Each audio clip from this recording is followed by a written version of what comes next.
Hello everyone, welcome back to my channel. নিয়ে আসলাম মুগ ডাল পেঁপে দিয়ে মজাদার ভেজিটেবল রেসিপি। তো প্রথমেই দিয়েছি আমি সয়াবিন তেল, তারপর দিয়েছি পেঁয়াজ মরিচ। এটাকে আমি সুন্দর করে ভেজে নেব বাদামি কালার করে।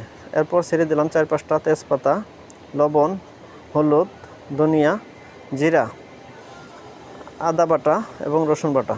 আমি এটাকে সুন্দর করে কুক করে নেব এখন 2 থেকে 3 মিনিট। কুক করে নেওয়া হয়ে গেলে আমি ছেড়ে দেব ভিজিয়ে রাখা মুগ ডাল। এটাকে ছেড়ে আমি কুক করব 2 থেকে 3 মিনিট। কুক করার পর দিয়ে দেব আমি পরিমাণ মতো কিছু পানি দিয়ে ডালটাকে আমি কুক করে নেব 5 মিনিট। 5 মিনিট কুক করে নিয়ে হয়ে গেলে আমি ছোট ছোট একটু মোটা করে পেঁপেগুলো কেটে নিয়েছি সুন্দর করে এক সাইজ করে। পেঁপেগুলোকে দিয়ে দিলাম এবং এখানে পেঁপে দিয়েছি, পানি দিয়েছি। এখন এটাকে আমি সুন্দর করে কুক করব হাই হিটে 30 মিনিটের মতো। অবশ্যই ঢাকনা দিয়ে কুক করতে হবে, না হলে এটা কুক হইতে বেশি সময় লাগবে।